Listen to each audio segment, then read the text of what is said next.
Wah. Assalamualaikum warahmatullahi wabarakatuh. Apa kabar rekan-rekan semua? Semoga kita semua dalam keadaan sehat selalu.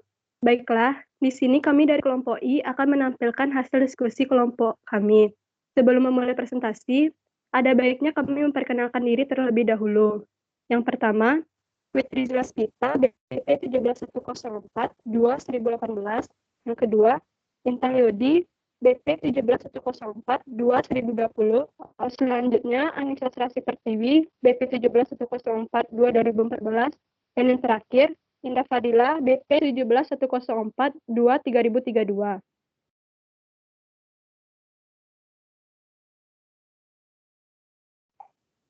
Berikut merupakan gambar permodelan mengenai kecepatan evapotranspirasi. Terdapat beberapa komponen yang mempengaruhinya. Yang pertama, suhu. Yang kedua, luas daun.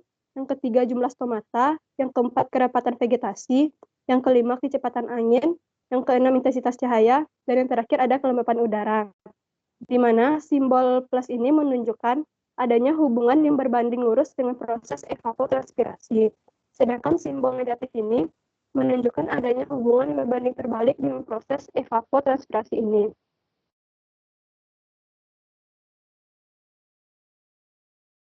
Berikut merupakan permodalan matematikanya. Variabel terikat adalah kecepatan evapotranspirasi, yang variabel bebas, yang pertama suhu, yang kedua jumlah stomata, yang ketiga jumlah daun, yang keempat intensitas cahaya, yang kelima kecepatan angin, yang keenam kerapatan vegetasi, yang ketujuh kelembapan udara. Kecepatan evapotranspirasi ini disebutkan dengan Y sama dengan suhu ditambah jumlah stomata, ditambah jumlah daun, ditambah intensitas cahaya, ditambah kecepatan angin, ditambah kerapatan vegetasi, dan dikurang dengan kelembapan udara. Berdasarkan permodelan matematika tersebut, kami merujuk kepada jurnal dengan judul Pengaruh Kecepatan Angin Terhadap Evapotranspirasi Berdasarkan Metode Penman di Kebun Stroberi Purbalingga. Evapotranspirasi merupakan gabungan dari dua proses, yaitu proses evaporasi dan transpirasi. Evaporasi adalah penguapan dari lautan, danau, massa air lainnya, dan massa daratan. Sedangkan transpirasi adalah penguapan air dari tumbuhan. Evapotranspirasi terjadi secara simultan, dan dua proses ini sulit untuk dibedakan. Perubahan evapotranspirasi sangat dipengaruhi oleh iklim regional, sehingga memegang peranan penting dalam perhitungan ketersediaan air tanah. Pergantian udara jenuh dengan uap air dan udara yang lebih kering sangat bergantung pada kecepatan angin. Jika air menguap ke atmosfer, maka lapisan atas antara permukaan tanah dan udara menjadi jenuh oleh penguapan air, sehingga proses penguapan akan terhenti. Agar proses dapat berjalan terus, maka lapisan jenuh harus diganti dengan udara kering. Pergantian tersebut hanya mungkin jika ada angin yang menggeser uap air. Jadi kecepatan angin memegang peranan penting dalam proses evapotranspirasi.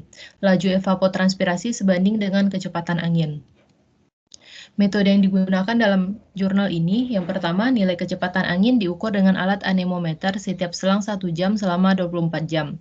Yang kedua, nilai evapotranspirasi diperoleh melalui perhitungan dengan metode Penman. Yang ketiga, menggambar kurva dengan cara memasukkan rank data dengan memperhatikan kecenderungan nilai X, yaitu nilai titik awal, titik akhir, dan banyaknya titik hingga didapatkan gambar kurva sebelum interpolasi.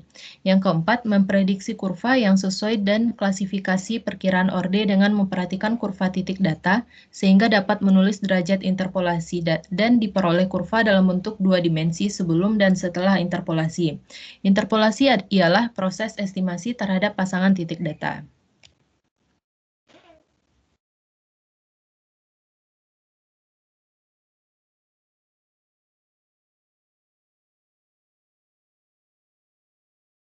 Nah, ini merupakan gambaran kurva dari model kecepatan angin terhadap waktu sebelum dan setelah interpolarisasi.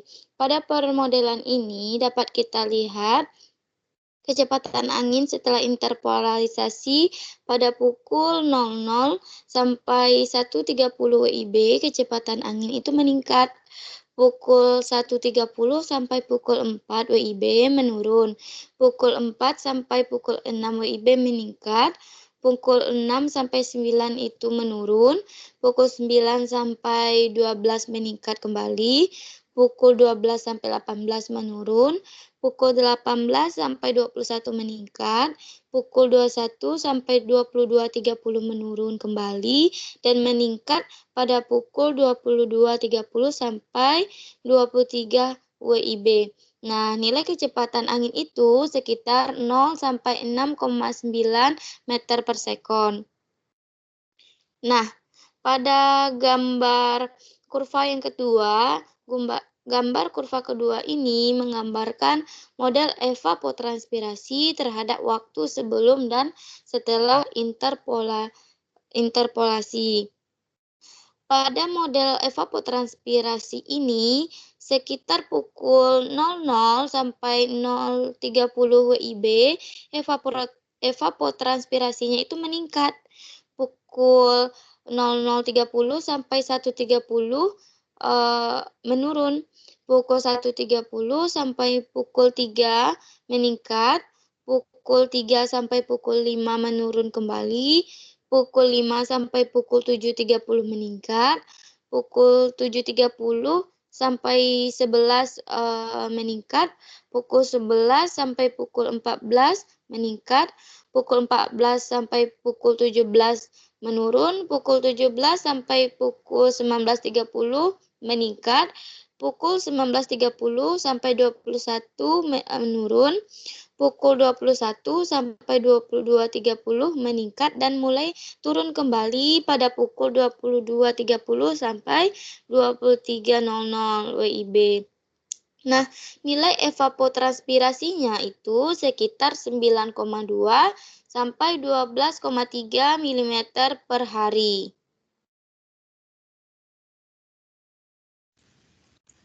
Baik, dan seperti apa yang diketahui itu syarat pertumbuhan buah stroberi diantaranya adalah ketinggian tempat antara 1000 sampai 1500 meter di atas permukaan laut, kemudian suhu sekitar 17 sampai 28 derajat Celcius, kelembapan antara 80 sampai 90%, serta radiasi surya sekitar 8 sampai 10 jam per hari. Kemudian berdasarkan data pada penelitian tersebut, nilai suhunya itu sekitar 17,1 sampai 24,7 derajat Celcius. Kelembapan antara 40,2 sampai 90,5%. Radiasi surya kurang lebih 11 jam yang terjadi pada pukul 6 sampai 17 waktu Indonesia Barat, yaitu sekitar 0 sampai 38 kali 10 pangkat 3 lux. Dari data pada penelitian tersebut, nilai-nilainya itu memenuhi untuk syarat pertumbuhan stroberi. Adanya nilai kelembaban minimum yang rendah atau kurang dari 80% berarti memiliki kandungan uap air yang rendah. Kandungan uap air yang rendah ini dapat menekan terjadinya evapotranspirasi seminimal mungkin agar terjadi fotosintesis yang seoptimum mungkin.